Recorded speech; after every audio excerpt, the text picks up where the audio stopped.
Jadi yang mesti teman-teman media ketahui bahwa sampai saat ini saya menjawab langsung tadi yang Mas sampaikan bahwa penggeledahan itu tidak ada, pemanggilan pun belum ada.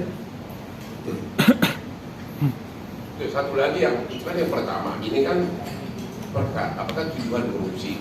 Tadi kan unsur melawan hukumnya bahwa dia merubah uji coba itu udah nggak benar karena dua hal yang berbeda. Itu satu udah terbantahkan. Yang kedua mengenai prosesnya. Ternyata ini laptop ini setiap calon vendor memasukkannya di e-katalog. E-katalog itu adalah semua vendor bebas untuk mencantumkan dia punya produk di sana untuk nanti ditawar oleh si kementerian. Dan itu e-katalog diawasi langsung oleh LKPP, Lembaga Kajian Pengadaan Barang dan untuk pengadaan barang pemerintah. Jadi di e-katalog itu ada begitu banyak jenis-jenis laptop, ya, dan dengan spesifikasinya nanti dipilih salah satu. Jadi benar-benar open, terbuka. Dan akhirnya menurut BPKB di e-katalog itu harganya sekitar 6 sampai dengan 7 juta. Ternyata harga jadi yang dibeli oleh kementerian adalah sekitar 5 jutaan. Jadi jauh lebih murah dari harga yang tercantum di e-katalog. E-katalog adalah dokumen resmi yang terbuka untuk umum yang dikelola oleh LKPP, lembaga yang dibawa langsung pemerintah kita, bagian dari pemerintah kita. Ya, dari unsur merugikan kerugian negara itu sudah terbantahkan dengan e-katalog tersebut. Kira-kira begitu. Ya, saya Tio dari Kompas. Mau tanya, sampai selama 2 tahun ya Pak, dari 2019 sampai 2022 ya, di Jagung itu sudah berapa laptop yang dibeli oleh Kementerian selama masa Pak Nadiem, dan bagaimana evaluasinya? Apakah itu terpakai oleh para guru sampai sekarang, apakah berguna? Terima kasih untuk pertanyaannya.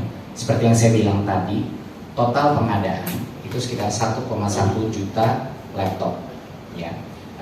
Dan ini bukan hanya pengadaan dengan APBN, tapi juga melalui DAK fisik. Jadi ada yang dari daerah juga.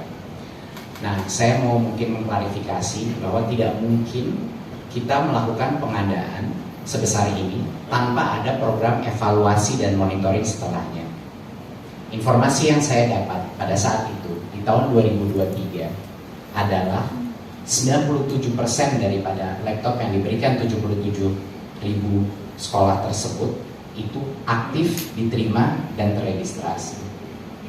Dan kita melakukan sensus secara berkala dan kita melakukan pertanyaan kepada sekolah-sekolah yang menerima laptop, apakah mereka menggunakannya untuk proses pembelajaran. Dan di tahun 2023 sekitar 82% daripada sekolah menjawab mereka menggunakannya untuk proses pembelajaran, bukan hanya untuk asesmen nasional dan administrasi sekolah. Jadi dari informasi yang saya dapatkan, penggunaan dan manfaat daripada Chromebook ini dirasakan di sekolah-sekolah dan digunakan untuk berbagai proses pembelajaran. Dan hasil audit dari BPKB juga menyatakan hal seperti itu. Ini tidak ada nih, ya. 90% lebih laptop tersebut dipergunakan dengan baik. Ini hasil audit dari BPKB. Ya, ada semua sudah. Berapa? 99%. Ini hasil audit dari BPKB, dan pada saat pengadaan barang tersebut kementerian didampingi oleh Jamdatum, ya, dari kejaksaan khusus sebagai pengacara negara, ya. Jadi waktu pengadaan ini pun Jamdatum sebagai pengacara negara juga ikut, ada suratnya juga, dan juga sudah diaudit oleh BPKB, tidak ada pelanggaran. Kira-kira begitu. Jadi menjawab pertanyaan Anda, hampir 97% laptop tersebut terpakai semuanya secara optimal. Berarti tadi Jamdatum ikut tahu soal pengadaan laptop ini. Kenapa? Jamdatum berarti ikut mengetahui. Ini ada, coba mungkin pada proses pengadaan ada surat itu Pak Firman, dari surat dari Jamdatun pada saat itu. Terima kasih untuk pertanyaannya. Ini mungkin poin yang sangat penting mengenai proses daripada pengadaan. Seperti yang saya bilang, azas transparansi dan azas meminimalisir konflik kepentingan menjadi prioritas utama dalam proses pengadaan ini. Seperti yang tadi sudah dibahas, kewenangan untuk menentukan harga dan juga penyedia vendor siapa saja yang bisa menawarkan produk itu tidak ada di Kemendikbudristek.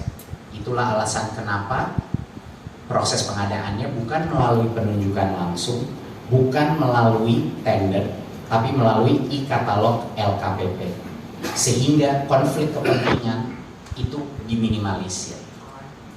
Di luar itu, kami memastikan bahwa ada pendampingan dari berbagai macam instansi. Pak Hotman tadi sudah menyebut mengenai BPKP dan melakukan audit dalam proses ini.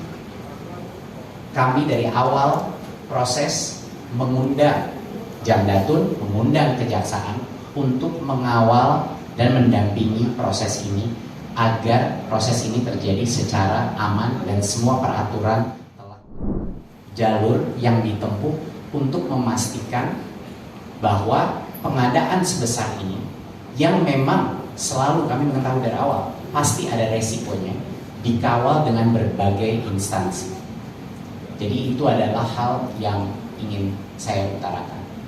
Inilah salah satu alasan kenapa saya juga terkejut waktu mengetahui berita ini, dan itu yang sekarang saya melihat semua dari ke belakang, dan saya ingin masyarakat mengerti bahwa seluruh proses azas transparansi dan meminimalisir konflik kepentingan sudah dilaksanakan.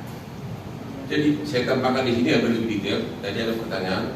Jadi pada saat pengadaan tersebut diminta pendampingan dari Kejaksaan Agung dalam hal ini Jamdatun, sehingga keluarlah surat dari Jamdatun tanggal